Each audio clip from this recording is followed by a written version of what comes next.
Hello, I'm Fantastic and Fantastic, and today I am joined by the Pretty Pancake. And together we will be doing our question time answers. So apologies for not doing this on Wednesday as I promised. It's because Pancake and I wanted to do this together because she saw some of the questions and thought they were truly interesting. And timing didn't necessarily line up beautifully for us to do it at the same time. But regardless of all that, we are here together and we'll be answering all the stuff. So first things first is Jaden Augustine says, first, congratulations, you have been first on many occasions. Vincent Ramos, happy belated birthday to you. I know it doesn't come out on May the 5th, but you will get a belated birthday gift with this video in the future.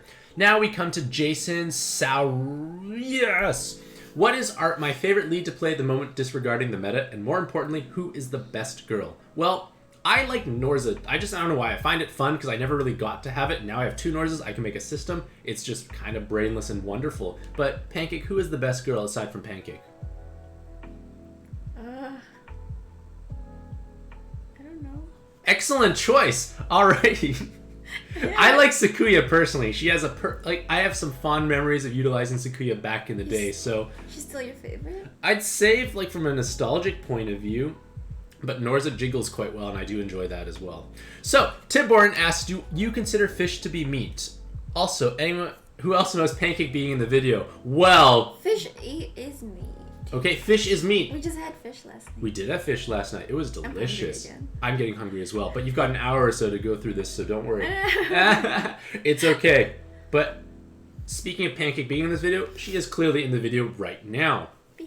So, Adam asks, how can I tell if a card is viable as a leader or a sub? Well, a leader needs to have a strong leader skill. You want to have usually high amounts of effective health. So, high health and damage reduction multipliers tends to be something. Auto follow attack helps. Bonus combos help. It's kind of a vague question. It's a little hard to answer necessarily. Vitrosexodust. How about you say the names and I'll do the question. Ask, what would be the theoretical best all-content solo team you can make if you had any card, assist, choice, or super awakening? That is hard to say. It all depends on the dungeon you're trying to play through. But I feel like whatever team you're going to want to build is going to need to have many of those rare seasonal cards. Or the way they've done the Fujimi stuff. You have to get the 7-star cards, but you have to roll them. Similar idea for Nadeko as well. You couldn't get her unless you rolled her. So I'm not quite sure who would be the best theoretical all-content solo team because everything needs to change based on the dungeon you're playing through. But you can look at my checklist article, which might be beneficial. So who is the next question, Little Dove? Tyler Newland. And they asked, what pad advice would I give to someone who hasn't played consistently since 2018? Well, you should be playing the story mode dungeons right away. Just play those, and it will give you a massive amount of excessive resources. And then, usually, generally speaking, Super Godfests tend to have more value for more shallow monster boxes because it can provide you with the Pantheon cards to plug in those theoretical holes. You can do the mouse controlling. Alright, who is the next person? What's their name? X-Random Donalds. It says, hey, Fantastic, my girlfriend stopped playing pad. Should I reclaim my account or give it some time and see if she comes back? Fun story. They've asked this question. They actually asked a question maybe a couple months ago about, I want to get my girlfriend into pad. How do I do it? I said, give them your alt account. And it clearly didn't seem to actually take hold. So, Pancake, what advice can you give someone who doesn't play pad as a girlfriend? Because this may or may not be something applicable to yourself. I haven't played in years. Outstanding advice. So what you're saying is he should take it back, is what you're saying? You gave me an alt before, right? I did. It is an alt. It came at rank 400 or something. It's still in my phone. Yep. You touch it occasionally. When I get to touch your phone. Or force me to touch it. She's attached to her phone. It's really hard to pull her phone away from her. It's almost kind of fused to her body. At all times she knows where her phone is, and if she doesn't, it's lost and it's like a catastrophe. That's true. That's true. So what advice do you have for X-Random Donalds? I don't know. If she doesn't like it, I don't think she'll ever play it. Mm-hmm. I mean, if she hasn't touched it in months, that's one big reason why. Maybe that's one sign that she won't play it. Okay. At least it applies to me. Mm-hmm. I would also suggest try doing co-op with them. It can be a fun way to bond and spend time together. No one's going to be screaming, hopefully. Yep. Alright, who is next? Oh, Joshua. Click the read more. Oh. Click the read more. It would help me because I can't see otherwise. Yeah. Nope, almost. She missed. Your mouse is backwards. I use a left-handed mouse, ladies and gentlemen. So, Joshua says, in today's Puzzle and Dragon meta, what makes a card good? Sometimes if you notice a card can be really good at tackling AA4 but not sure a realm, and vice versa. Sometimes a card can tackle both the aforementioned dungeons, so I want to hear my thoughts on it. Well, I'll read the last part later, but I'll answer the pad question first. So, basically what makes a card good is that it counters mechanics within a given dungeon. I just published a mechanics checklist guide, and if you look at the mechanics necessary for, say, AA4 versus Shura Realm, they need exceptionally different things. Like, there's very little overlap. Like, Shura 1 actually needs relatively less mechanics, and it's more about kind of tank and spank, so to speak. Basically, you gotta be able to absorb large amounts of damage and spank out or dish large amounts of damage. Pancake loves that idea for sure. Amazing.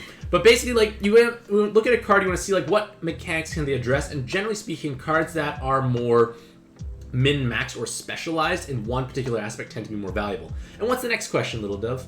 Why do birds suddenly appear every time you're near? Is that true? Are you Cinderella? I'm sometimes a Disney Prince Charming. More of a princess. Stop it, you. Alright, but why did they keep appearing when you were near? When you're near? Read the question. I don't know. Excellent. That's your answer, Joshua. I don't know. Wait, do birds actually appear when you're close? I don't know. There's just a lot of birds in our neighborhood. Mm-hmm. Let me be. Orphan, like, is pretty situational overall. Like, his weapon is still a 99 turn Dark Skyfall. If you don't have any other option for that, like, you don't have Nergigante, you're not transforming Mikaj or Yurisha, etc., it might be something beneficial for Mono Dark. Alright, what does the next person ask, and what do they say? What is their name? Raul Bastidas. Alrighty, they have two questions, that's right, is more than alright. Question 1. Hypothetically speaking, if Gung Ho announced a Dresden Files collab tomorrow, and asked you to design the gameplay for Harry and Karen, what mechanics would you give them? Awakenings, Color, Evolution, Transform? Well, I remember there's another Dresden Files related question here, but for transforming, like, it wouldn't be unusual to have Harry Dresden transform because he is a wizard who technically grows in power throughout the course of the books. And I feel like he'd either be light dark or dark light because he kind of walks that path, so to speak, if you may. Karen would definitely be light because she's just pure and good overall, I feel.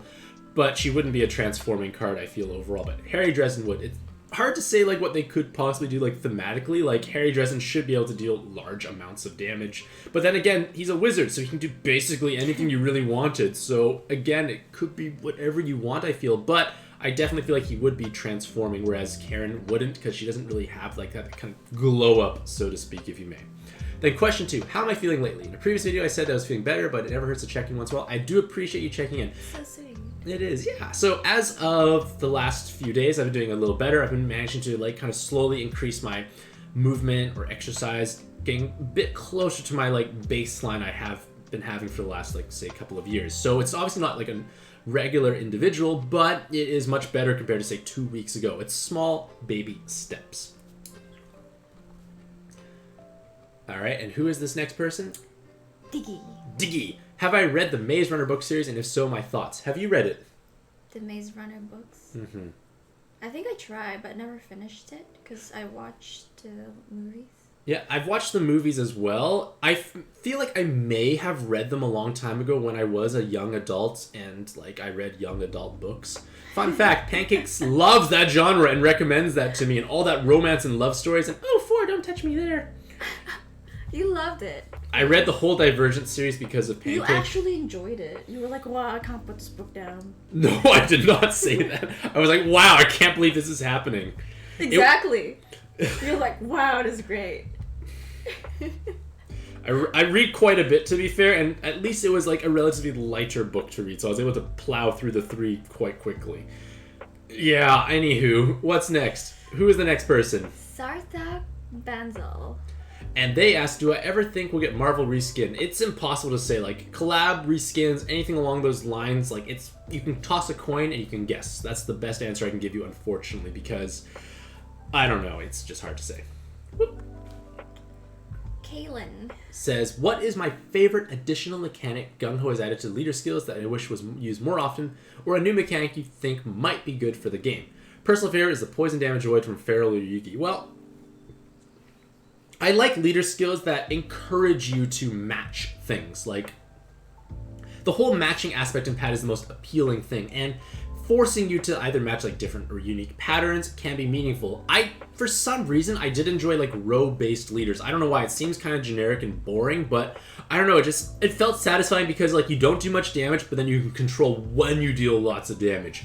Obviously, at this point in time, rows are not quite as popular, but you still can utilize rows to layer in extra damage. Like, row awakenings are reasonably common to find. So, I don't know, I did like the row awakenings. Or row style. Alrighty, can you hit the read more? And who is this person? Acromic. 2 questions. Answer either or both. I'm answering both. If I were part of the Galactic Empire, what division and rank I would be? I don't think I'm evil enough to become like a Sith Lord, unfortunately. Wish. I wish. Really? You want me to be evil? No.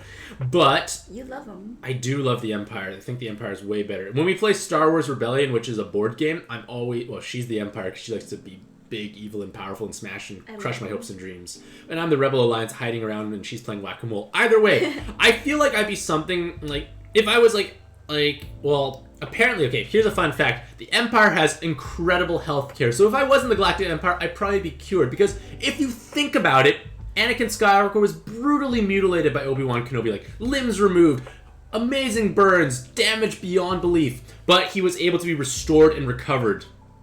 And then his girlfriend, fiancé, whatever you want to call her name, is it Padme? Padme, I think. She got sad and died. That is the difference between the healthcare in the Empire and the healthcare in the Rebel Alliance. Sad, dies.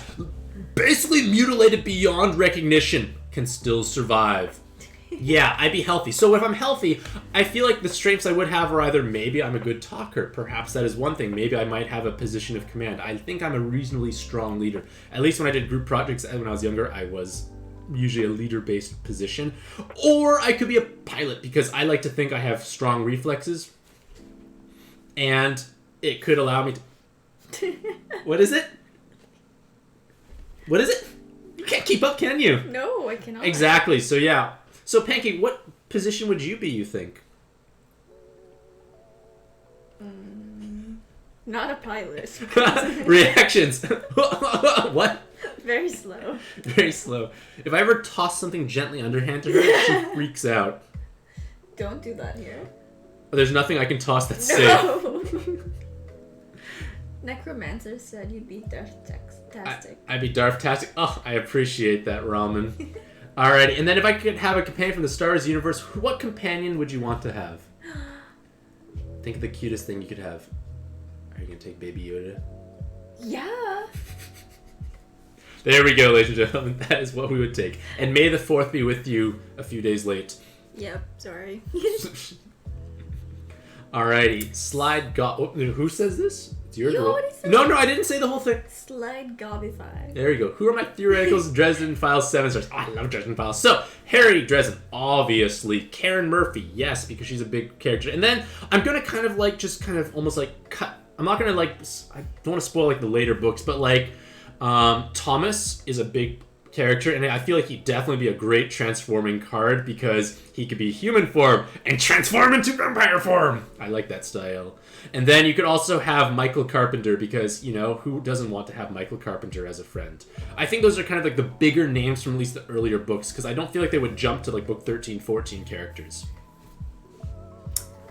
Ballad says... With one E?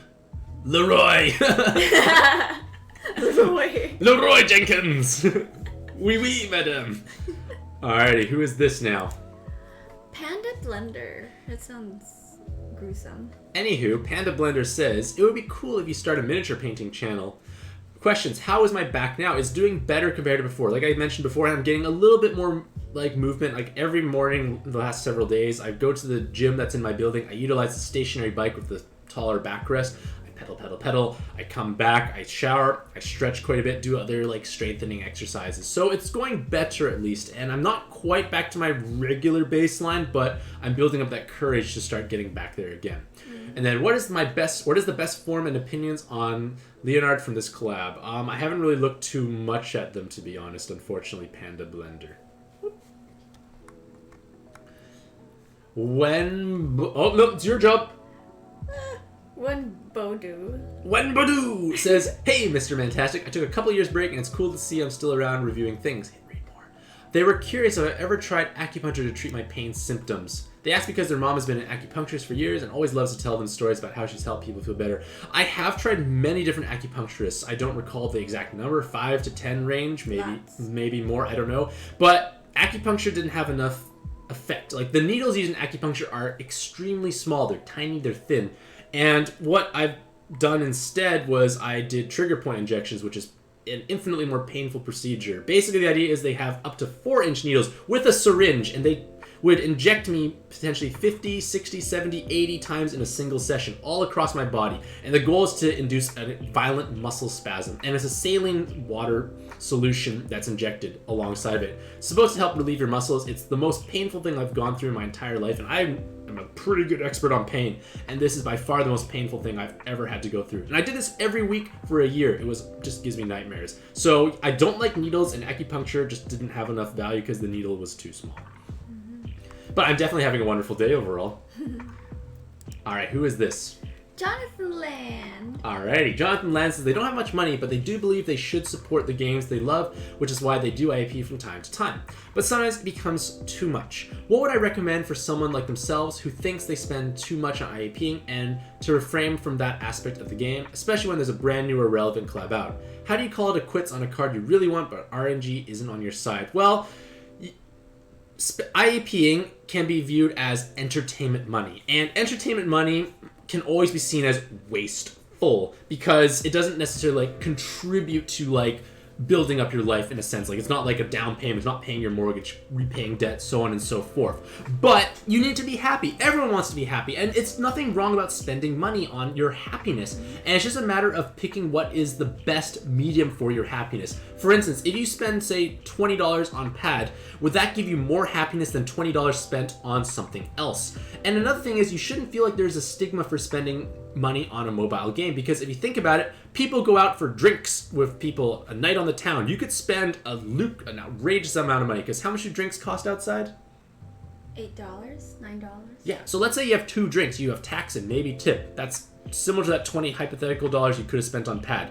But with pad, at least you have potentially something to show for it. If you go out for drinks, you have possibly a hangover that you're trying to nurse, and that's all you have to show for it. So you just need to pick what is the best value for entertainment. And at the same time, you can even set up just budgeting. If you budget your expenses overall, you can say, I have X amount of money to spend on entertainment. How do I want to distribute it? Yep, I agree.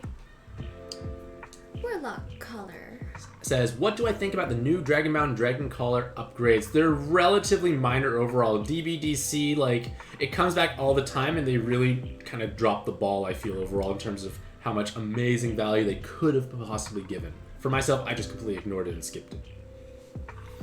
K-Lang says, who's this person? K-Lang. K-Lang says, what do I think is the best way to use 5 Wow, you got 5 of them. Well, you can make every single form, and maybe more in weapons if you just want the convenience, but wow, congratulations to yourself.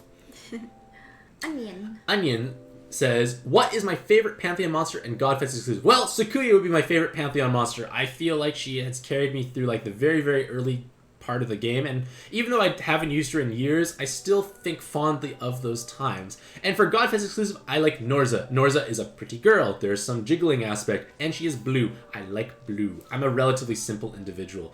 Pancake doesn't have blue makeup on today, unfortunately. No. Does she? No, gosh darn it. But she's still just as beautiful as the first day I met her, 30 minutes late. So this is more so in terms of they mean to you and how much they like them as a card itself, not how they currently. Yeah, basically Sakuya and Norza.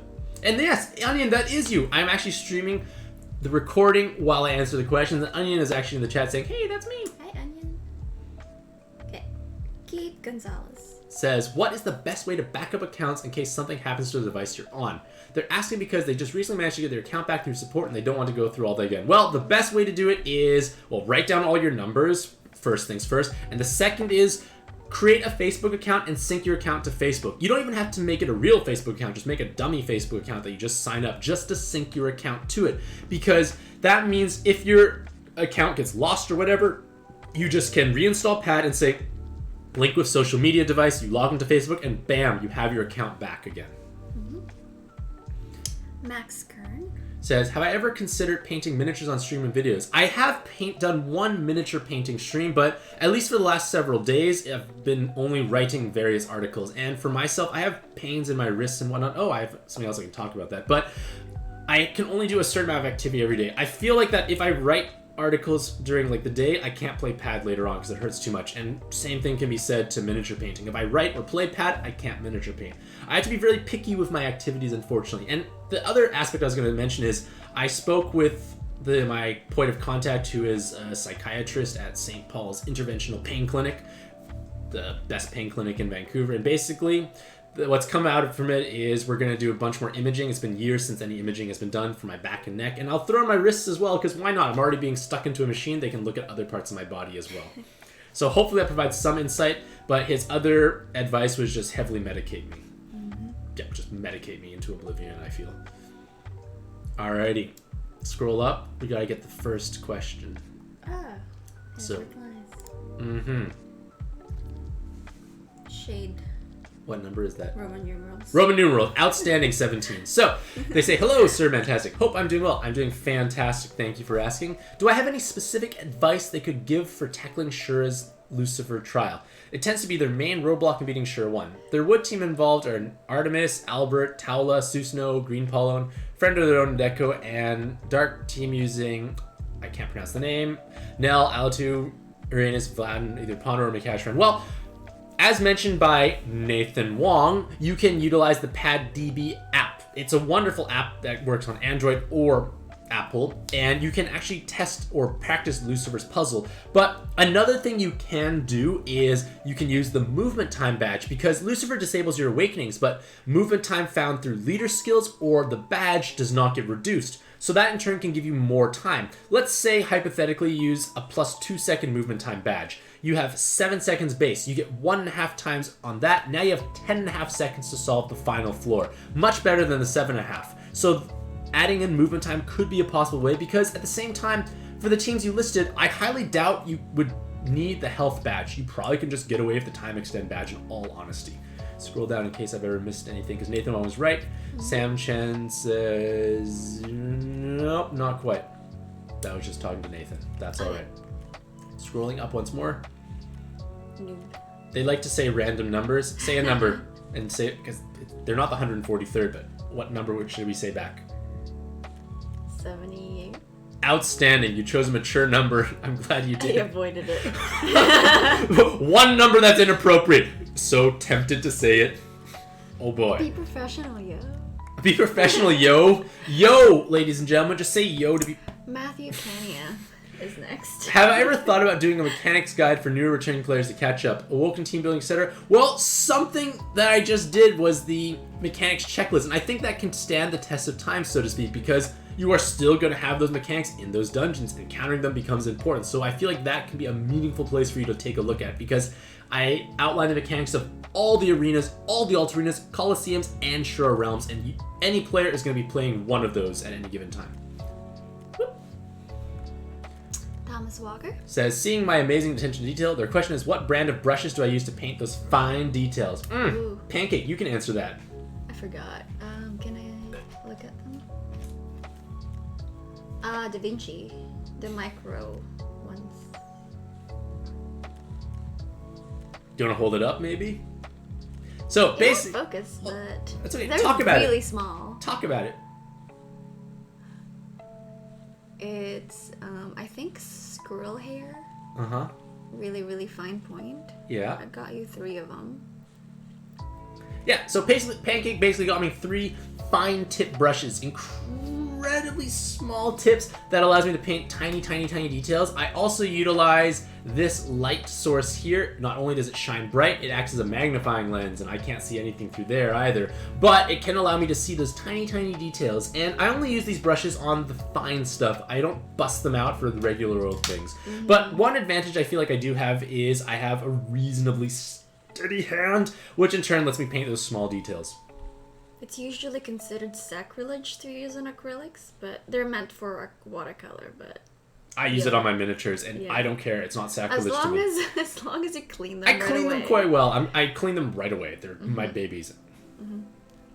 All right, Neville Steltner says, "What is the relevance of leader swap active, and when would be an example to use this type of active? Well, I talked about that heavily in the Gung Ho Collab article, but basically the general idea is leader swap active can either let you enter with 7x6 and then swap into a more favorable leader. So now you have the bigger board, but a better leader skill. The other option is to enter the dungeon with someone like Saline, who gives bonus rank experience. You enter a Saline, swap into something better, you clear the dungeon, you gain bonus rank experience, which in turn can help you rank up. Edward Lalonde Says, have I ever watched the Demon Slayer movie? And if so, what did I think? There's a Demon Slayer movie? That's a response from Pancake, and no, I have not seen the Demon Slayer movie. We should watch it. That's Pancake's response. If Is we it do good? watch, is it good? What are the ratings? What are the ratings? Yeah, we have not watched it, clearly. Alrighty. Sam Chen Says, how do I get better at drawing and coloring? They noticed they try to do that I do try to practice, but they think they hit a wall. They try to get better, but it just looks the same as 3 years ago. What is their techniques for trying to get better at art and craft? Have I drawn some before? What is my favorite category to draw in? How about Pancake answers this? You don't draw. I don't draw, that's why. Oh, you draw sometimes. I know, badly. What I've done over the years was I just try to copy or do studies of other people's art, and then in that regards you try and develop your art style as well along the way. Basically, you just try and do that as often as you could and try to figure out how they create that kind of drawing, or like their techniques. Try and copy that is the best way, at least for me.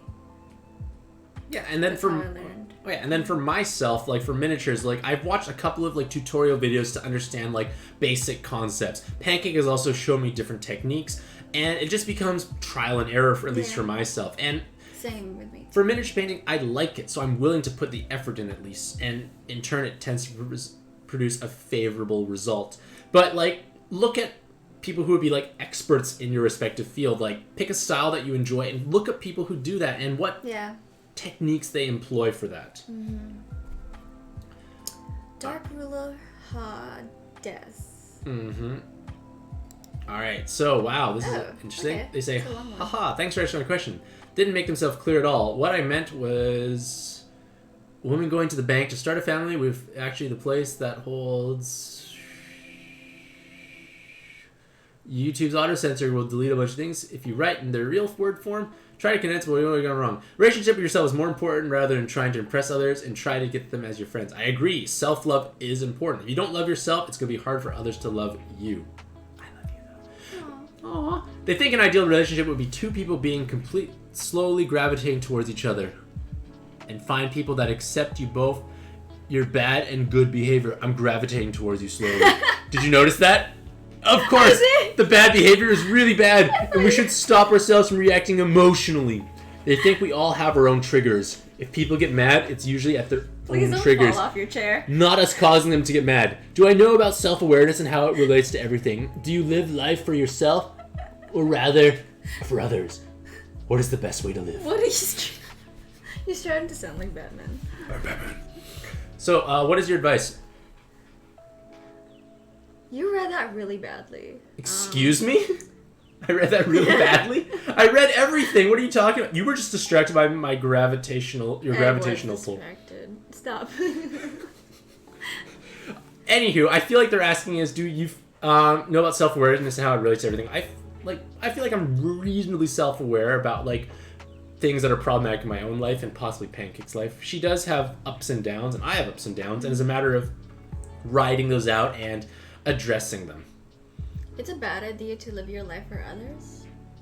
Why is that? Because you'd just be relying on them. Also trying to keep up with their energies and just trying to uplift them in a way, or I don't know, depends on how you're living your life for others, but I'd say live your life for yourself first. And things will just fall along the way. Sounds good. And what is the better way to live or best way to live? Loving yourself first, taking care of yourself first. And once you get better at that, it'll be so much easier to take care of others too if you have to. Yeah, like I'm going to utilize a friend, but I'm going to change their name to hide their identity, but we'll call them Bob. I know. Oh, she knows. Wow, she knows who it is. But Bob, in this case here, had a girlfriend and they broke up, and there were many contributing factors to it. But one thing is, like, he didn't necessarily work that well on himself, and he feels that if he improves himself and accomplishes all these things, it'll win her back. But the thing is, he's doing it for the wrong reasons. If he did all those things for himself, he would naturally have people gravitate towards him. Because I feel that confidence is one of the most attractive features. Like, for myself, when I met Pancake, I have whatever I have to offer, whatever it may be. It could be bad, could be good, but I'm confident. I say the right words. She also showed up 30 minutes late. So, anywho... Stop bringing that up. It's been years. So I now know I still have a 30-minute window of safety for myself in case anything goes wrong. I have not touched that 30 minutes of safety yet. Oh no, I think I need a minute of safety now. Anywho, you need to work on yourself because, like I said beforehand, if you don't love yourself, it's going to be hard for others to love you. I mean, I guess you could also use that as motivation, but always think of, like, the actual reason why you're doing it. Like, at the end of the day, you have yourself. Yes. Excellent. Marion. And you have to hit the read more. Ah. Do I think pressuring the other person can make the other person end the relationship with them? Like, if Larissa, Pancake, keeps continuously asking me to have kids, would I eventually break up with her? How would I deal with that? Supposedly, we cannot lose what is truly ours, but I feel our behavior can drive people away, though. But those people can get driven away, can be seen as harsh and judgmental. If I was to be in a relationship and that person keeps being physically abusive, I would not tolerate it at all. That's a good thing. They would just escape ship from that, but it doesn't mean I'm harsh and judgmental. Probably consider continuing being in a relationship with her if she at least tries, or at least tries to control her anger to stop herself from being physically abusive. Okay. Well, if their behavior is toxic, then why should you stay in that relationship? Or at least try and talk it. Because in a relationship, you always have to have a give and take. Yeah, and like for and then for ourselves, one thing that has been tremendously helpful is communication. Like, if Pancake does something wrong or problematic, or I do something wrong and problematic, we either will, like, think about it internally, like, is it really a problem that needs to be addressed? But, like, for myself, if she does something problematic, I'll tell her usually that day or maybe the next day. And at least we address it before it snowballs out of proportion. Like, putting a lid on it and bottling up does not work because it ends up creating a big eruption from something small, and then it makes the argument even more problematic. So I feel like open and honest communication is important. And as Larissa or Pancake said, toxic people you don't need in your life. Like, you can, to a certain extent, you can really choose the people who are in your life. Like, you can't really choose your family, and you can work on that to a certain extent as well. But, like, friends, acquaintances, if they are toxic to you, you can cut them out, and it will have no bad repercussions for yourself, I feel, will it? No. No, not really. You might just be happier. Yep. Yeah, so find like someone better. Yeah, like and ideally you'd find somebody who has the same outlook in life as you, or goals in life. Like, let's say if you want kids or not. Hopefully you're on the same page. Yeah, exactly. And like, I had more acquaintances beforehand, but ever since I got injured, like, I just lost contact with the vast majority of people. But then I didn't need it because it was kind of toxic in a sense, because it could have been one way or whatever. Yep. Shadow Woes says, have I ever played a game called Be a Man? No, but I've played StarCraft and I have played chess. I won a chess tournament in my elementary school. You did? I was so proud of myself. Oh. Those are pretty good games that are fun. They used to play StarCraft a lot more back then. I did play a little bit of StarCraft 1, I played a little bit of StarCraft 2, but StarCraft wasn't really my jam. It was more Warcraft 3 for myself. Warcraft 3 was the big thing, and I am 31 years old. How old is Pancake? She doesn't have to tell us if she doesn't want to.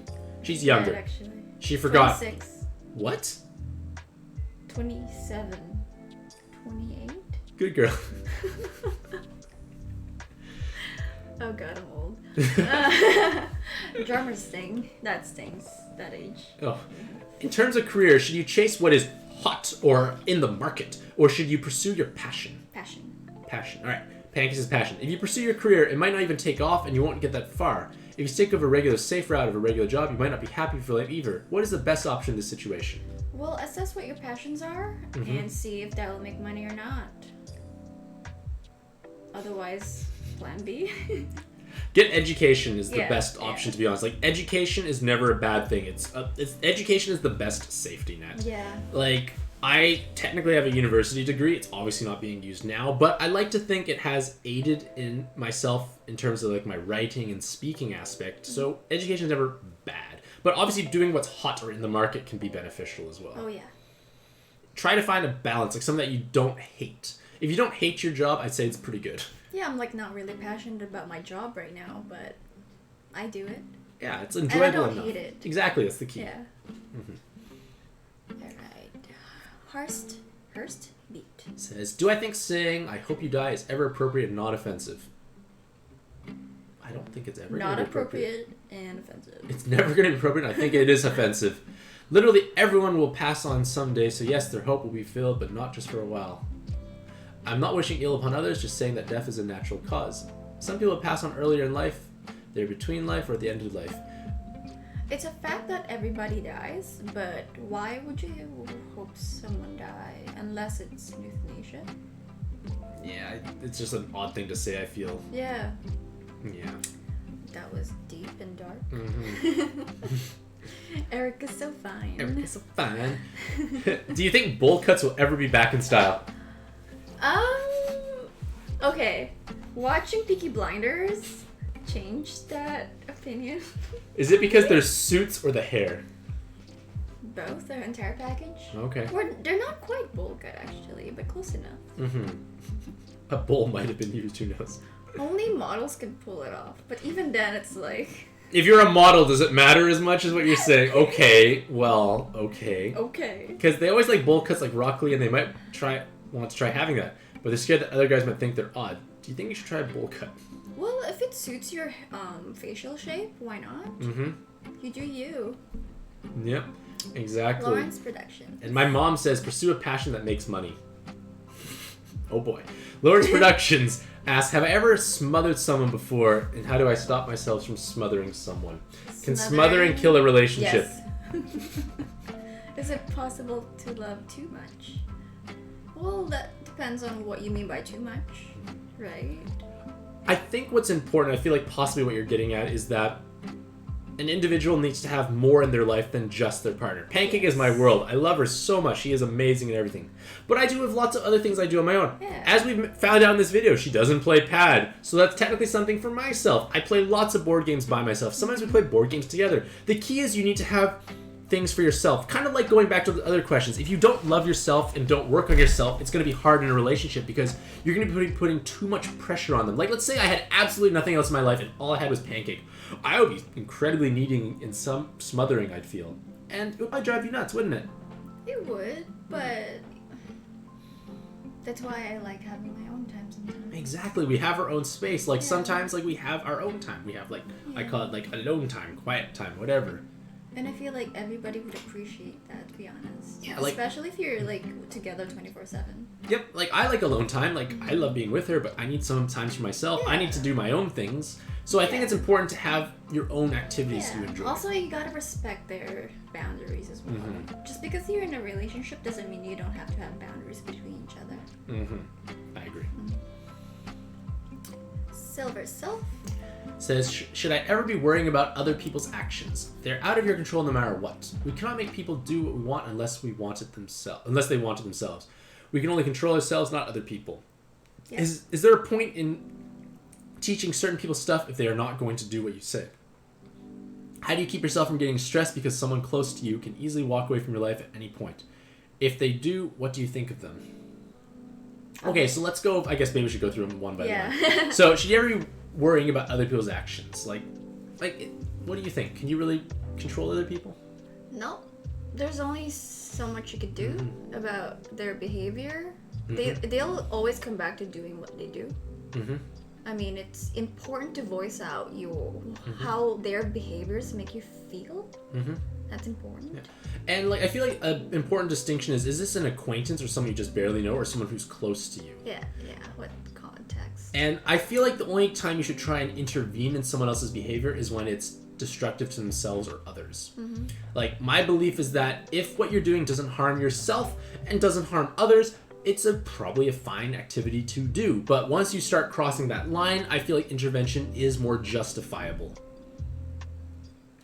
And if and they're asking about, is someone close to you easily walks away from your life at any point? That happened to me countless times. Like, basically, like, in 2014, People always walk away. after I got injured, like, 9 out of 10 people I used to interact with disappeared. And that 1 of 10, most of them also disappeared as well. Point of the matter is, people will leave your life, unfortunately. And sometimes it's just, it happens. Like, you outgrow it. Like, say you both went to school together, then you go separate ways. You were only kind of necessarily, like, friends or acquaintances because of proximity, not necessarily because you were truly great for each other.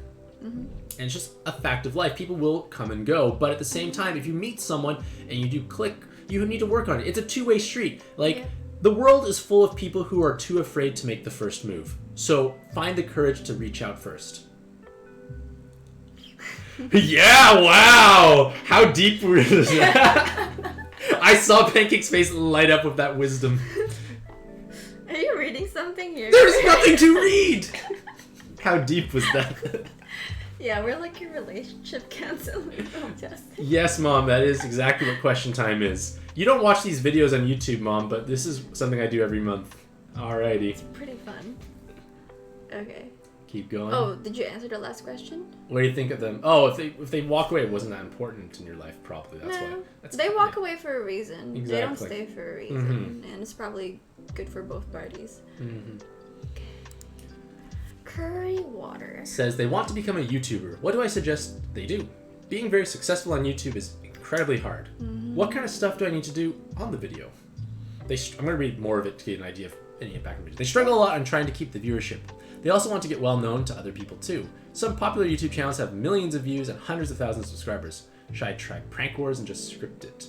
Okay, let's stop there. So, for becoming a YouTuber, I guess I would consider myself a YouTuber, but I'm not a big YouTuber. I'm probably in the top maybe couple percentile, but within that couple percentile, I'm at the bottom of that top percentile. So, like, I haven't made it big, unfortunately. But what you need to do is something you enjoy and you're passionate and hopefully knowledgeable about. And at the same time, it's obviously beneficial if you do something that's a popular or more universally accessible topic. Pad is niche, and I think that's probably been my biggest problem. I'm doing a relatively niche game that doesn't have the largest audience. I'm big in Pad, but not big in the grand scheme of things. So if you want to make money or more money out of it, you need to pick a popular topic. But then at the same time, you face competition against all the other people who want to tap into that market, so to speak. Also, YouTube alone is not enough. You have to have other social media.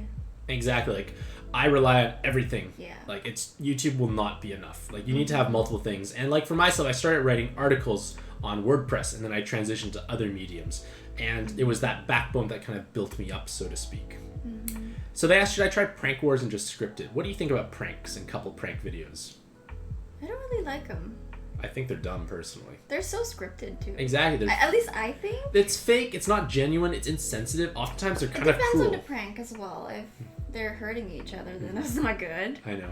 I think because most pranks nowadays are not like the just for laughs wholesome pranks where no one gets hurt. Most pranks nowadays are people getting hurt or destruction of property. And I think that's... unfortunately, those get a ton of views. Yep, because it's controversial. Like, what gets views, I think, are things that are controversial and, like, in your face, clickbait. Yeah, just make sure, like, the essence of what you like to do or, like, your content doesn't get lost just because you're trying to pursue something that's trendy. Mm-hmm. Yeah, like, and they asked if they're in a relationship like that and it was actually real, there's no way they can tell if it was real and fake. Yeah, like, don't think those couple prank videos, they actually live like that normally. It's all scripted out. Like, they know their cameras are everywhere. They know something silly is going to happen. Maybe, like, one of the party members doesn't know the exact extent of what's going to happen, so there's a bit more of genuine surprise, but... Or maybe they're both into pranks. That's cool. Yeah. But we both are not, so we don't do that at all. Exactly. And then they say, can someone can also be actually lying claimless for the video or something. Is a couple prank video ever actually a good idea? Would you ever consider doing it for Larissa? No. No. It's not our thing. It's not our thing at all. Yeah. I'd rather make her smile and laugh and be happy. She has a very unique laugh. Let's not go there. That's not. It's a unique laugh that she doesn't like to showcase for other humans. I have a normal laugh. Ha ha ha ha. Anywho. Alright, I think we're done with that one. Yep. Kevin Nguyen says, do I think people should have the right to say anything they want without repercussions? They believe in free speech and people controlling their emotions and two people being incompatible with each other. Forgiving each other and being patient with each other is a very important aspect of life. So, do you think people should be able to say anything they want about repercussions? No, you need to filter. Well, yes and no. It's odd. Like, our times these days, you gotta be politically correct, or otherwise you're considered as, like, oh, you're a terrible person. Mm-hmm. But at the same time, if you have a strong opinion about something, feel free to voice it. But be mindful of what other people would think, or like what audience you have. Mm-hmm. If you think they'll be offended by it, then it's probably not a good idea to voice it out. Yeah, like, you have to think, like, is what you're going to say, is it going to help the situation? Is it going to advance the conversation? If what you're saying is just going to antagonize the other person, is that truly necessary? Also, make sure you don't sound aggressive. Mm-hmm. Right? Like, I don't see any bad reason why you shouldn't voice your opinions. Mm-hmm. But at the same time, you should at least do your own research when you have an opinion. Like, just make sure you have things to back up what you say. Fact check that. Yes. All right, who is next? Connie Utterback. All right, actually, you can read this question out. Why? It's fun. If we have a blue... Okay, it's that kind of question. It's that kind of question. Okay. If we have a blue whale-sized bird and it's a meat eater, how do you think it would affect the human lifestyle? What do you think the human need to do to protect itself from the blue whale-sized bird? That sounds really scary. Okay, how would it affect the human lifestyle? We'll be forced to live underground because we're scared of the blue whale-sized bird. Or we'll find a way to capture it and eat it. We might also end up being like a Monster Hunter style world. That'd be so cool. No, it wouldn't be! Do you want to go out and fight giant monsters? I don't think I would survive. I don't know. I gotta have magic powers. Okay, we're in that kind of world now. Yeah. Okay, fine. I feel like what humans will do is what humans do best. Kill everything that's in their way. I think that's what we would do. Yeah. I mean, we have the weapons for it.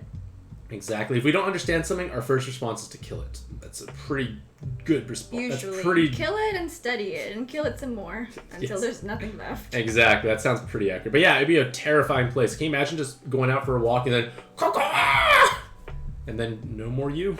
Would you try and tame it and own one? Just be cool like that? Will you be a blue whale bird rider? Maybe. Maybe. I could scare people off with it. Where'd you keep it? It's as big as this building I don't know. almost. If I could afford to keep it, I don't know. You gotta place it, buy a mall, remove everything inside it, and house it there. Okay. Interesting idea. Alrighty. Next question. Anywho, James Miller. Do I think self-fulfilling prophecy is actually a thing in this world? We can think of the banana as actually toxic, but it won't ever be toxic. What are some examples of self-fulfilling prophecy can be true? Alrighty, so this is going to tie into the concept of the golden path and pre-science views from like the Dune universe. Basically, the idea is if you can see the future, does that in turn mean you are locked to that path? You can't deviate from it. Like if you know XYZ is going to happen, you know it's going to happen. Are you going to create that situation to ensure it happens because you know it's going to happen? It's a kind of a conundrum in itself, that concept.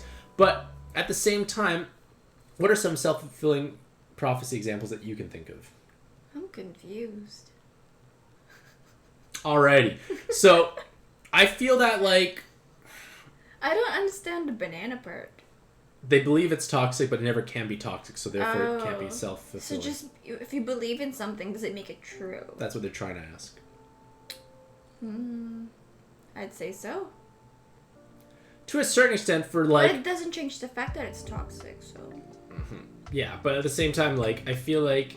Self-fulfilling prophecy, I feel like it's more about self-belief. Like, you believe in yourself. I think that's a different concept, so to speak. Like, you believe you can do this. Yeah. And the concept of, like, fake it till you make it. I feel Power of the mind. I feel like that's more so something. Because, like, you can kind of somewhat trick yourself in a way. So you can kind of, like, modify your behavior and thought processes to possibly produce a more favorable outcome. Do you believe in prophecies? No. I don't. No, me neither. All right. Who is this? You say it. No, I can't. That's why you do it. Omission. So, is 10,000 plus points even worth it anymore? They have like 40,000 or more, and they don't play the game in single player mode. They just co-op with their other account. If Powder were to introduce a new... Like, pluses are been greatly devalued for sure. So, like, most people are sitting around 5-digit pluses, which is kind of outrageous. And they ask, if Powder were to introduce a new game mechanic using plus points, how would you design the extra point usage? It has to be something like the Super Awakening system that's a way to dump it.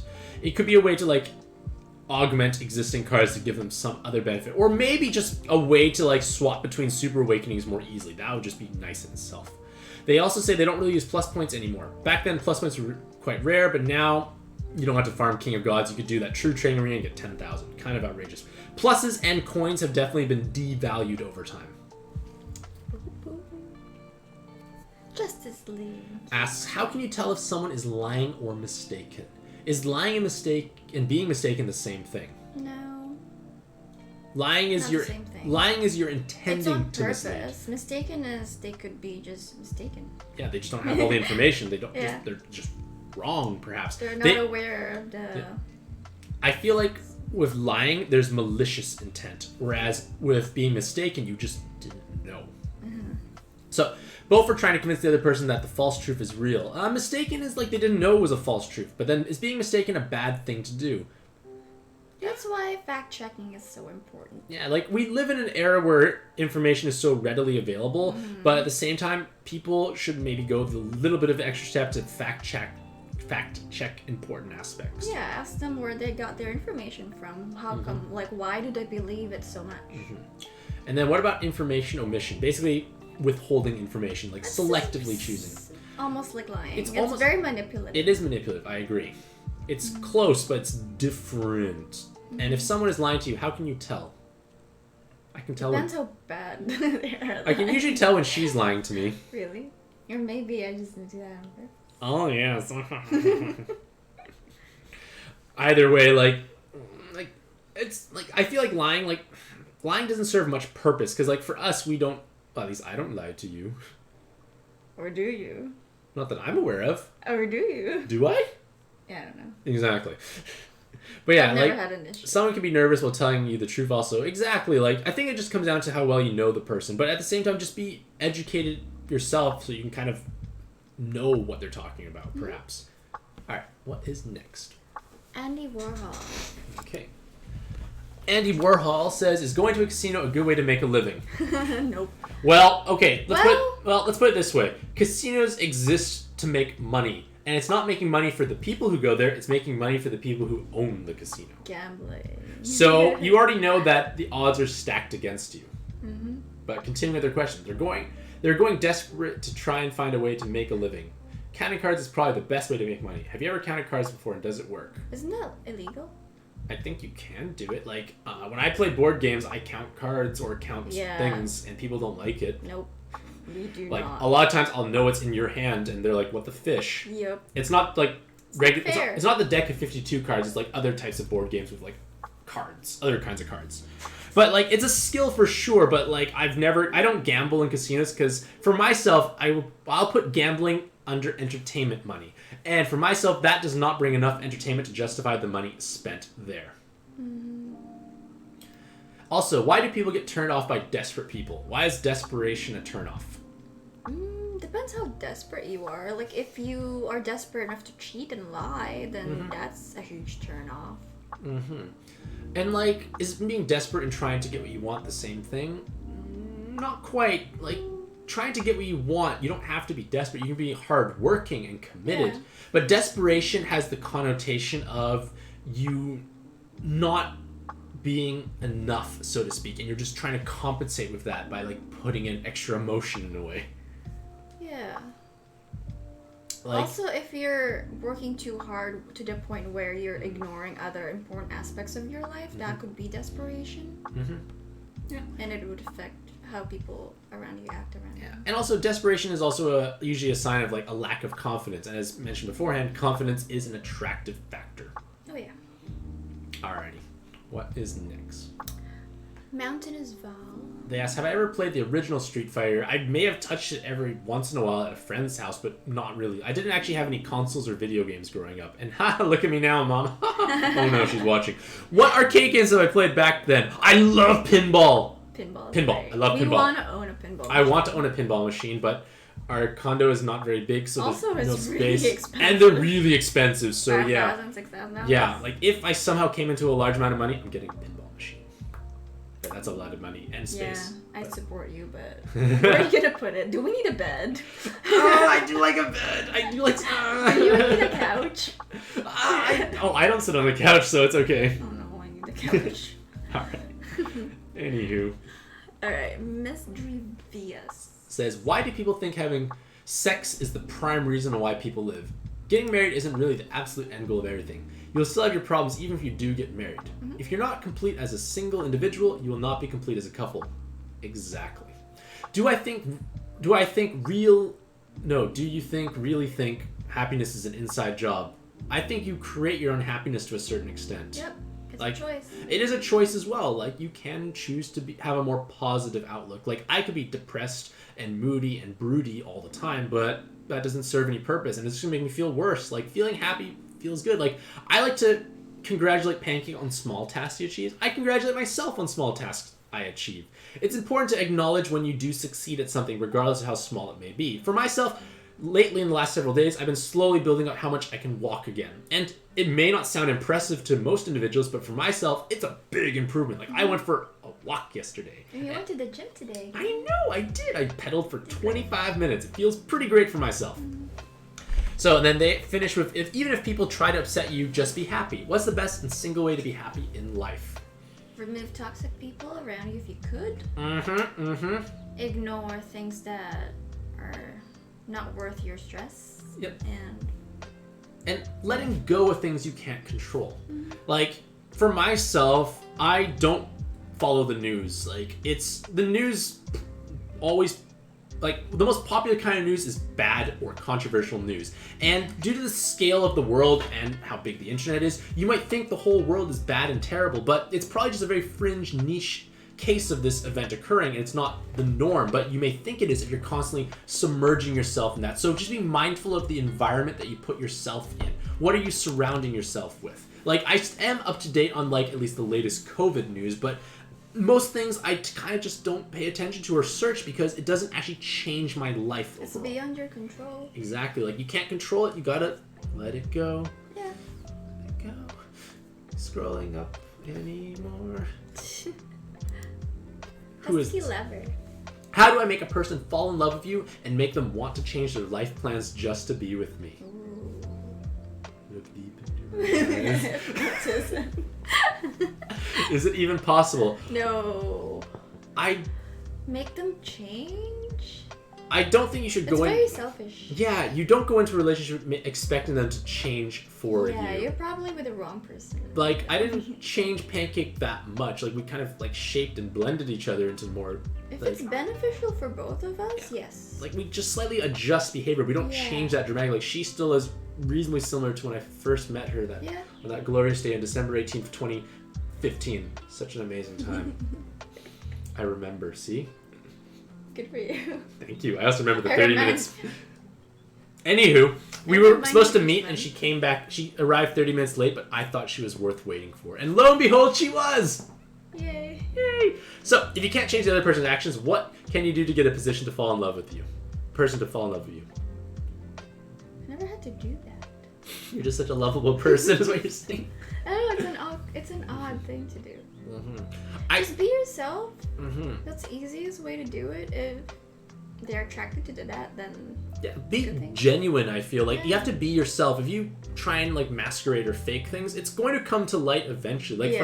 Like for myself, when I utilized Tinder, and that's how I met Pancake, I originally when I met people, I tried to hide the fact that I had health problems, but that doesn't work because it's obviously going to come out very quickly. So I feel like open and honest communication is just the best course of action. Yeah, don't lie about anything.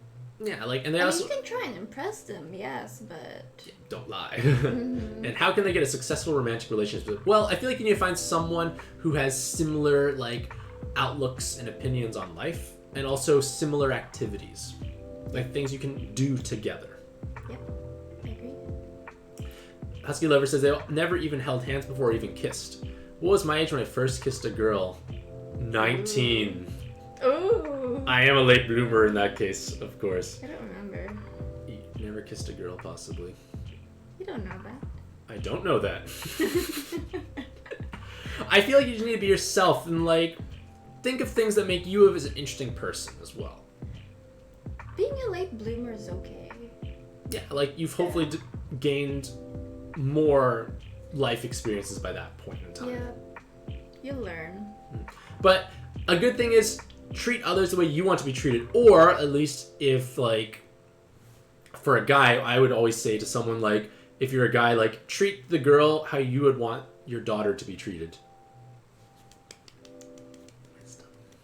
Note that down. Deep wisdom. But yeah, like, it's just a good way to think about it, because, like, I'm gonna go out on a limb and say, like, your future daughter, you want them to be treated like a princess. So you should really treat your relationship like a princess, and then if you treat them like a princess, you become their Prince Charming. That's sweet. Thank you. That's very sweet. Unless you have something else to add. I think I forgot what it was. Alrighty. Candy Beam. Candy Beam says, if I have a super immortal life, like I can't die from disease, old age, or starvation, wouldn't you actually be happy? I'd be sad. Because after 100 years from now, all the people you knew would be dead, and you would just have to work forever. Yeah, you'd never stop working, I guess, because money doesn't run out. Would you rather be mortal or immortal? I feel like the fact that humans are mortal, it creates that almost sense of urgency, and also it makes you appreciate things. It motivates yourself. Like, I'll use pad as an example because obviously we all love pad, and it can be a good metaphor for life, because let's say you had everything possible in pad. You may not enjoy it as much because what are you working towards? There's no, like, bit of struggle. There's no, like, satisfaction of clearing or achieving something. And a similar thing can be kind of said for life. If you can live forever, there's no sense of urgency. Like, there's time for everything in theory. Yeah. And you will be alone. Like, you will be, that unfortunately. Really sad. It sounds... It's the saddest thing. Yeah, it sounds sad. Exactly. I don't... don't... You have so many husbands. Yeah, you would go through them, I guess, yeah. But they also say they feel like they'd just be forgotten, like, 20 years after we die. That's usually the case for most people, unfortunately. And they feel like there's no point in doing anything. Well, not necessarily. Like, you have one life. Make the most of it. Like, do what makes you happy. Like, don't waste time on things that you don't need to do.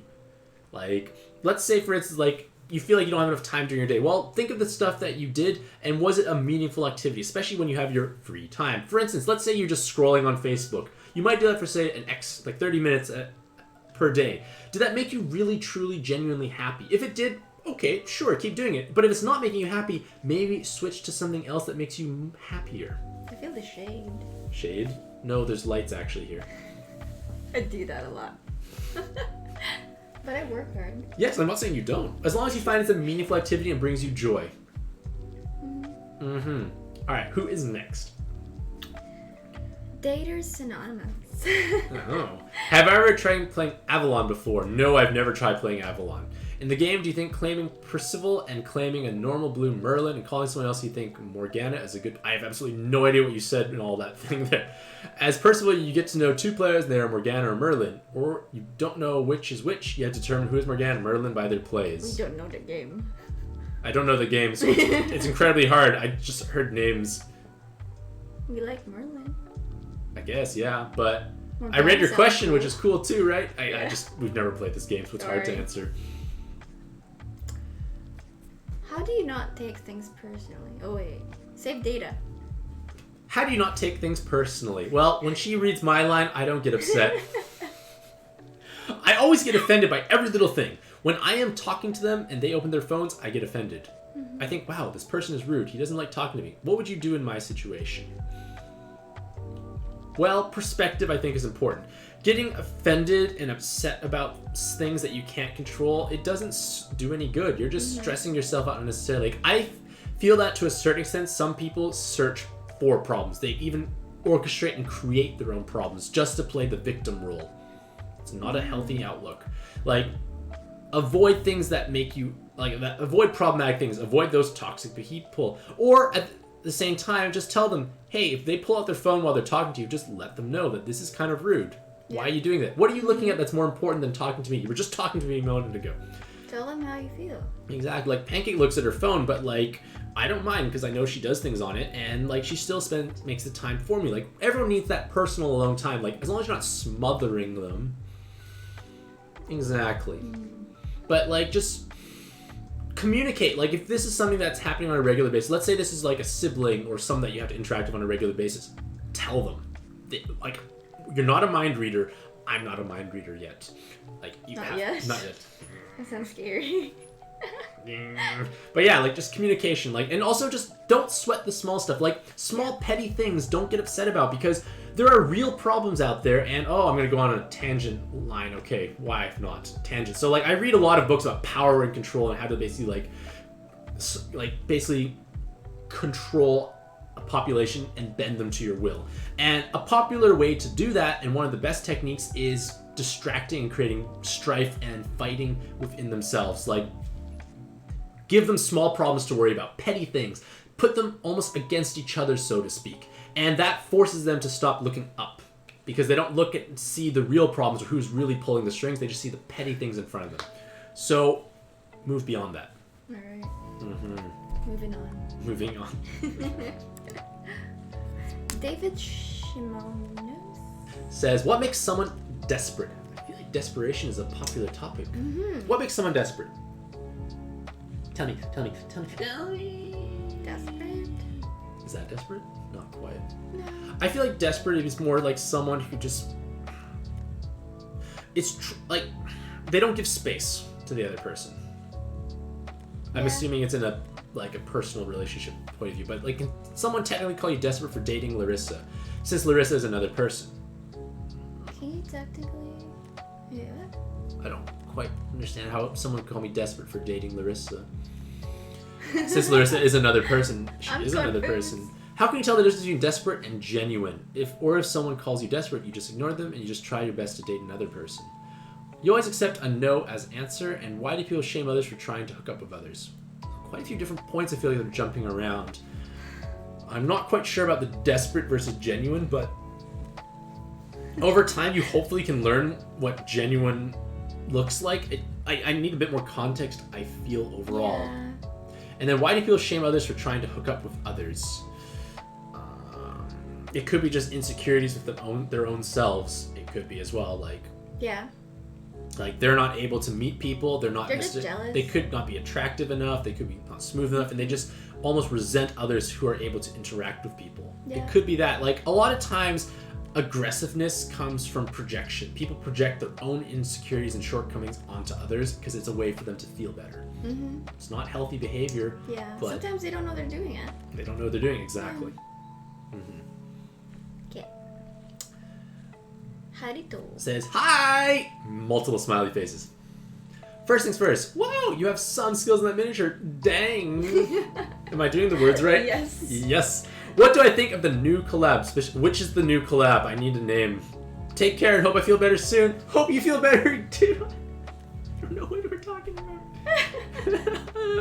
Late second star. Does that give you a clue? I'm trying to think. What came out 3 days ago? Since he or she wrote this 3 days ago. There's no new Light 7 star. You're just forgetful. I could be forgetful as well. Okay, moving on. Moving on. Need names. This is why names are important. Mary Michaelmas Asks, what have I watched most recently on Netflix, Amazon, Hulu, etc.? What would I rate these? Okay, Pancake loves this stuff. Alrighty. What do we watch lately? That's good. Peaky Blinders. Mm-hmm. But we didn't finish it because there were so many other shows and our attention span's very small. These are mostly on Netflix as well. Netflix Canada, if that helps. Movies, we watched Run. What else did we see? The Green Book. Green Book is great. Dread. What's Dread? The RoboCop-like guy with the gruff voice. Oh! In that big building. Hilarious. Great action movie. Better that action came movie. out a couple years ago. We just watched it. It's hilariously If you like action and like violence movies and like almost cheesy one-liners that get pulled off well, you'll like Dread. Reminds me of The Mandalorian, but badass. Yeah, if Mandalorian was badass and it was R-rated, it would be like Dread. Oh yeah. That's a good movie. We love it. Mm-hmm. We started to watch Shadow and Bone. Mm-hmm. We're enjoying that as well. We're enjoying it so much. A little too much. She's cheering every time she sees a hot guy, which is basically every scene. Yeah. It's okay. The girl's pretty too, and that's why I have eye candy as well. Cute. You guys should watch it. Mm-hmm. It's great. They have pretty people all around. Not unless you like romance. It has some romance. Well, a lot, actually. The people are pretty enough that you can get past the romance, I feel. Yep. Mm-hmm. And what else have you seen? Amazon. We don't watch much on Amazon. No. Think about it. Netflix is killing it. Yeah, Netflix is great lately. Disney Plus. We watched The Gift recently as well as a movie. The Gift was quite good. Yeah. I enjoyed It's okay. I enjoyed it. I liked it. Yeah. Disney Plus has a lot of Like Marvel, Star Wars, etc. We watched Soul. Soul is good from Amazing Disney Plus. Yep. movie. Great movie, animated, enjoyable. Mm-hmm. Mm-hmm. What else have we watched? Oh, big shows that we loved on Netflix that from times past. The Last Kingdom. I am Uhtred, son of Uhtred. I miss it so much. I know. Great show. We love Travelers as well, which is a show that has finished, but it's worth watching. 3 solid seasons and a satisfying ending. Yes. IT Crowd we also loved. Mm-hmm. What other shows that are notable that we watched? Stranger Things. I feel like yeah, that's something most people know. But yeah, those are some of the things that we've enjoyed for sure. Mm-hmm. All right, what's next? Ready. Lokahika Kanaheli. See, I can't pronounce things. Panky can't pronounce things. It's not I'm just too me. hungry. I'm delirious right now. We're almost done. You see the bar? It's almost to the top. Okay. They say, "Hey, Fantastic! Thank you for all your contributions to the pad community." Their question is, read more. For you, has there ever been a dungeon that you couldn't pass or stuck on for a while? I don't think I've ever really truly encountered that necessarily. I have quite a deep monster box that allows me to build a way around it, and sometimes I just go for the I have maybe a 70% chance to win and I lose if certain things appear, and I go for it and I just get through it eventually. Just enough tries, things eventually kind of work out, so to speak. Mm-hmm. For themselves, they were stuck on AA4 for a while now, but they actually are currently stuck in Shura 1 for it seems forever. But it seems you clear everything, even brand new dungeons that come out. What a legend. Ha, I appreciate it. Well, I just released a mechanics checklist for all the dungeons, including Shura 1. So looking at that might shed some light into what you could be bringing for your team to overcome the various hurdles. Cool. It's bad stuff, not my turn to talk. That's basically what you were saying. I don't know what you're talking about. Alright, so who is this? So free. Is asking, is giving space to people good if you want to maintain a good relationship with the other person? Yes. Where are you going? I don't know, they said give space, so I feel like if you don't give enough space, they feel the relationship will be suffocated. What was that movement? I don't know. Please don't do that. Please don't.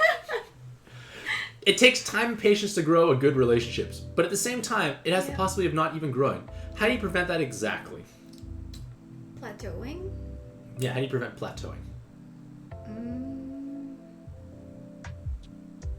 Well, like anything, it takes... Try new things. Try new things, but it takes work, and not just work, it takes continuous effort. You have to keep trying, you have to make an effort. Spice things up. Yeah, offer new activities perhaps, but also at the same time give them space. They need to have space. Pancake likes her personal space sometimes. Between that. Exactly. Give alone time. If you live together with a person, you see them so often already, let them have their space. Yeah. Pancake has so many different things she likes to pursue. And at the same time, I think it's important to show interest in what your partner pursues. Pancake right now is heavily into journaling.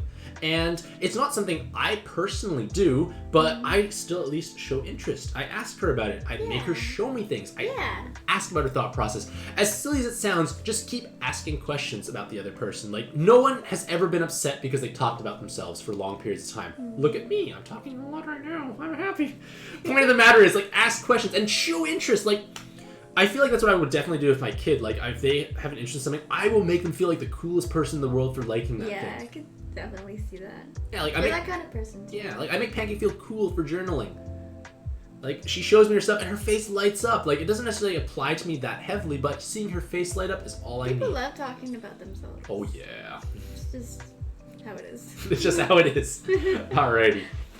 Okay. Next person, Thomas No.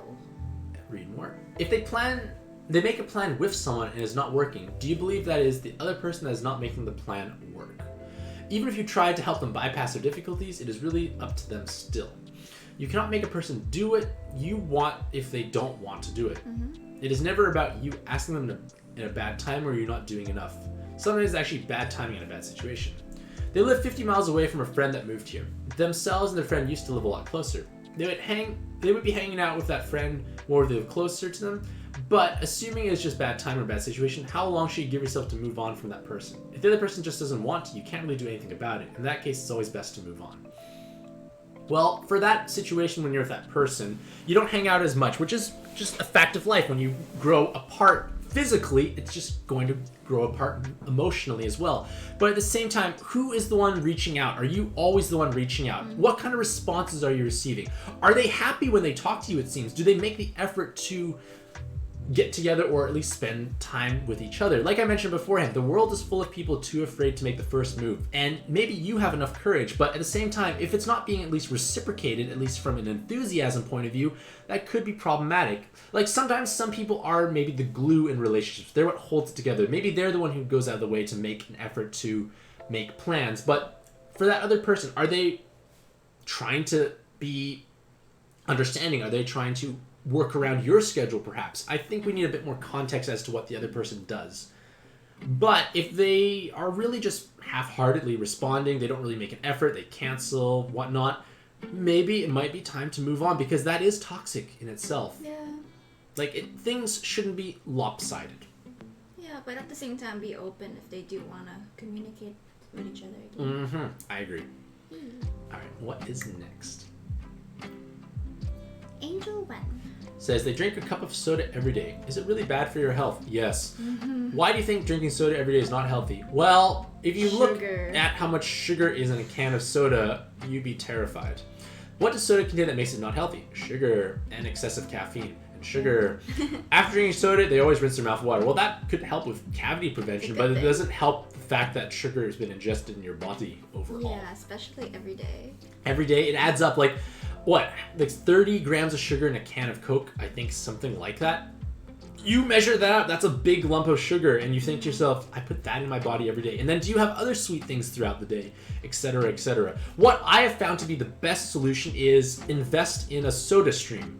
And a soda stream allows you to bubble your own water. And then with that bubbly water, because oftentimes you just like the bubbly aspect, or at least that was for myself, I like the bubbles. And with that, you can add maybe a touch of sweetener of your own. You could add frozen fruit for a light bit of fruity sweetness. You have options, really good. But you get the bubbly water aspect. So that could be a wonderful solution. And at the same time, you'll be saving, 150 odd calories per day, because that's possibly how much calories are in a can of Coke. But another side fact and sciencey stuff here, your body does not register being full from liquid calories, especially clear, pure liquid calories, like soda or juices. You drink those and you receive calories, but your body doesn't think you are full. It doesn't register as being sated or satisfied. So you'll compensate by eating more calories down the road in that same day. And then at the end of the day, you have those extra calories from that liquid you did consume. So one of the best ways to improve your overall health is avoid drinking calories from clear things. A pureed smoothie with chunky bits in it like vegetables and fruit, you'll still think is full because it's not that clear liquid aspect. I'm so hungry. I'm so hungry too. We're almost done though. Alright, who is this individual? Mitochondria. Says they recently found out that their literal next door neighbor works at the same place that they do, and she works at the same department. Oh. They do not know how she looks.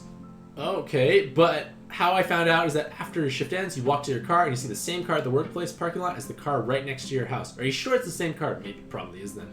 Plate number, maybe. Yeah, exactly. And plus, she told their dad that she worked with... Okay, well, there we go. You want to introduce yourself, but how do you do it? Just say, hey, I am mitochondria.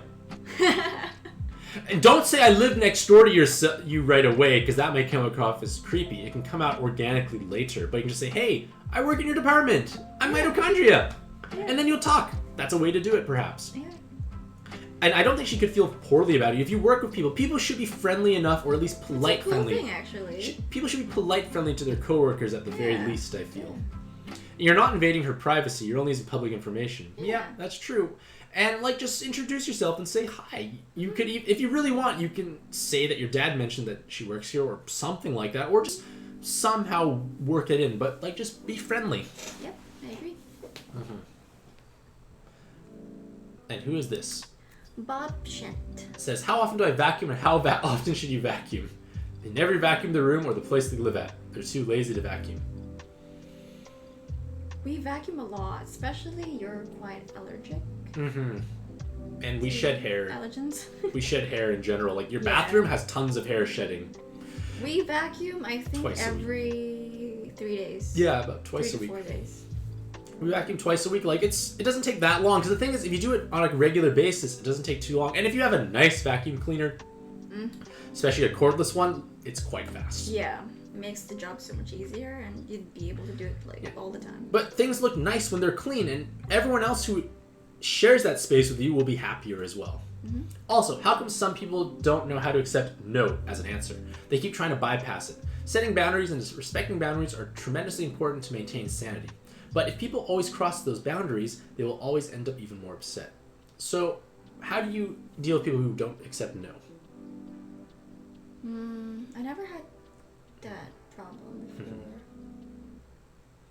Yeah, I feel like most people, at least from my experience, have at least respected those boundaries. But at the same time, maybe just walk away from that person. Arguing with a person is like a pig rolling in the mud. After a certain extent, you just realize that the pig enjoys it. Like, some people just like to argue, and they're trying to get that reaction. So if this is an unimportant person to your life, just walk away from them. What's a pig got to do with it? It's an analogy, basically saying arguing with this person is like a pig rolling in the mud. Yeah. After a while, you realize the pig actually enjoys it. Mm-hmm. Yeah. Vacuum more, though. Or just tell them how you feel, or why you're saying no. Yeah, that too. Like, if it's... They just have to be understanding. Mm-hmm. Just tell them they have to understand your situation. Mm-hmm. Exactly. Yeah. All right, what is next? Janice Franco. Would you rather have $100 million with no eyesight or just stay in my situation? For myself, vision is the most important sense. And if I lost my vision, I would have absolutely nothing I could do in my life. Even if you have $1 million. What can that money buy? But if you have $1 million... I'm assuming this context is you can't get your eyesight back. Like, there's nothing I could do. Nothing I could buy will make me happy because everything I do needs vision. Pad. Yeah. Streaming. Interacting with people. Board games. Reading. I don't want to relearn my whole life again. No, I've already had to do that one time. It's not really necessary. Sad. Exactly. Dark and sad. On the other hand, Santa teams are getting weaker. How do you prevent this from happening? Santa doesn't stand much of a chance to beat the newest dungeon, Shura 3. Alt Shura 2? No, they beat Alt Shura 2 pretty well. They're my best team for it. They've had so much difficulty beating those dungeons with a Santa team. Any suggestion what teams are good to beat those dungeons? Well, Shura 3 is not here, and by the time it comes here, we probably have different toys available, so it's hard to say. But for Santa teams, take a look at what I used and see if you can possibly mimic that. Or look at my mechanics checklist and figure out what you are missing.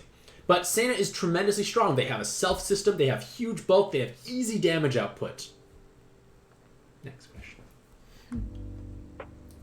Damien says, is having children worth it? They're going to have to carry them inside for 9 months and their body will go to waste. It is not going to look as good. They're also going to have to go through sickness, vomiting, etc. If they don't have children, I wouldn't need to go through all that. What is the benefits and pros and cons of having children in your opinion? They think children cost a lot of money. What do you think about this topic?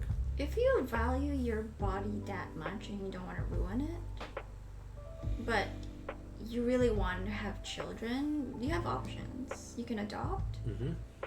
You can have a surrogate. Mm-hmm. Both are really expensive, I'm pretty sure. I think. I don't know. I have no idea. I've never looked into it. And imagine your life with children in the future. Mm-hmm. What would make you happier? Would that... With that what?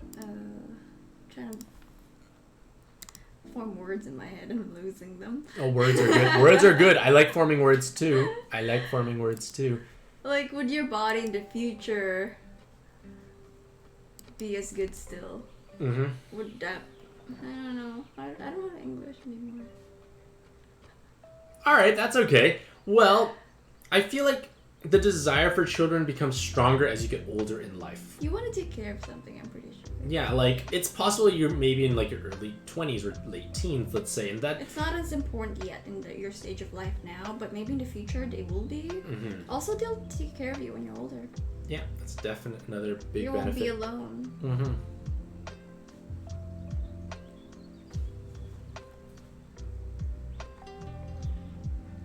And who is this? Some YouTuber. They say, if I could design a new pad game mechanic that cannot be broken over the years, what would it be? Every team leader is always getting power crept. Is it possible to actually create a team leader that can't be power crept? If so, what would it be like? Basically, if you match 2 attributes, it will be a 75% damage reduction, give you 5 million follow attack. How would you design a team leader that can be every power crept? Well, my logic is if a team can't die, you're going to win eventually. So just make something with tremendous bulk. Like something that's incredibly easy to activate for damage reduction and has high survivability, because if you can't die, you will eventually clear something. So just easy to activate damage reduction, large amounts of effective health, and solutions, like ways to, like bonus combos to overcome combo shields, those sort of idea. And then next is Peter Nam. And they say, is money everything you need to attract women? Mm-mm. Mm-mm. Some people are billionaires, and yet they do not even get attention from women at all. What are the things that you need to attract women? What is attractive for you? Personality? Looks? It helps. I mean, you have to be physically attracted to them too, right?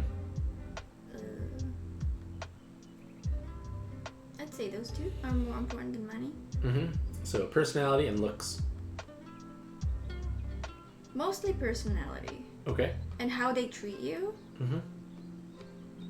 If you have the same outlook in life, if you find that attractive, I guess. And then continuing with them, they say they do not believe that if they tell a woman that they have $1 million, they will be suddenly attracted to me. They're probably gold diggers. Yes. They would rather get them to like them for who they are and not for their money. They want a person to enjoy their company, not because they're rich. Is that asking too much?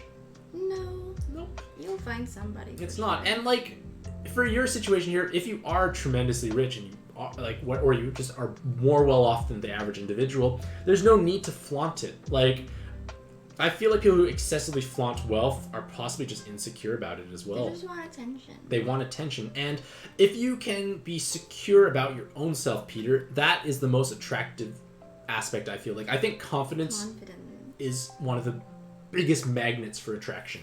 And if you can be confident in yourself and what you do, you don't even need to flaunt your wallet. Like, I'm not rich, but I've got Pancaakke because I like to think I have a nice personality. Money's still important. Of course it's important. But they have to work just hard. To live. They have to be like self-sufficient, of course. That's what I think. But like, you don't need to flaunt what you have. And if they end up liking you, it's going to be the best surprise for them because like, wow, you're suddenly rich. Cool. Whoa. It's a nice thing to have, but it shouldn't be the only characteristic for a person. All right. Michelle Perez says they are a lesbian and people try to shame them for that. They're getting sick of these shallow people. Liking girls is who they are. They feel like they have to change themselves to fit in, but that's not a good thing to do. Any advice for this situation? You shouldn't change yourself just because of other people's opinion. Like, in your case here, you're not harming yourself, nor are you harming others. So why are people against this kind of behavior? The toxic thing is their behavior towards you, and that should change. You don't have to change. Exactly. And also, I feel like it's getting better these days. Like, people are more accepting of that. And also, like, it depends on the people who are shaming you for this. Are these people who are not important in your life? Because if they're not important people in your life, they're meaningless to you in a sense. Like, you don't need to pay them any attention. And if it's someone who's important in your life, you need to talk to them about it. Like, explain, this is who I am. Why are you against it? That sort of idea. But what if it's a family member? That's why you need to talk about it. Ask them, why are you against this? This is who I am. That's what of course, like, that's what I would do. But then again, I don't know your exact situation or who these shallow individuals are. I feel like if it's a family member, they should be understanding nonetheless. Yeah. I feel like they should be accepting. Yeah. Like, explain your situation. Explain why this is, like, explain, like, this is who you are. This is important to me. Why don't you support it? What is the problem? Like, find out what their issue is as well. They probably just don't believe. I don't know. Hard to say. All right. Who is next? Oh, it's the last question. Make it bigger. I wonder if my question will be answered. It will be. Read more. Oh. If Larissa was to distance herself away from me. No, I'm coming back. Would it be a good idea to freak out and try to convince her to be closer to you? Well, everyone needs space. And the thing is, there's that really cheesy saying of if you love something, you set it free and it comes back to you, or something along those lines. Like, if Larissa truly loves me, I should be able to give her some space, and she'll come back. Yeah. There's nothing wrong. Yeah, but like, you're saying a significant other being farther emotionally is very scary. It definitely can be, but sometimes what you need most is some space. And then you need to talk about it. Like, discuss what is happening, perhaps. What would I do in that situation? Well, I would give her some space, at least to start, and then we'd talk about it later on. And yes, with talking to her and finding out why she's being distant a good idea, I think it's the best idea. That's what I at least employ in my relationship. Yep. Alrighty, so that was a large number of questions. That was 90 plus minutes of us talking and answering. So let me know what you think about having Pancake involved in these question times. Is it beneficial? Should she be included moving forward? Because I enjoyed this more with her present. Did you enjoy it? Yeah, she did. Alrighty, so hopefully you all have a fantastic day. I wish you all the best luck in your own pad adventures. I realize I have those lo-fi beats playing just chilling in the background, but luckily there's no copyright sounds to it. And Pancake likes the video more. Happy puzzling. Happy puzzling.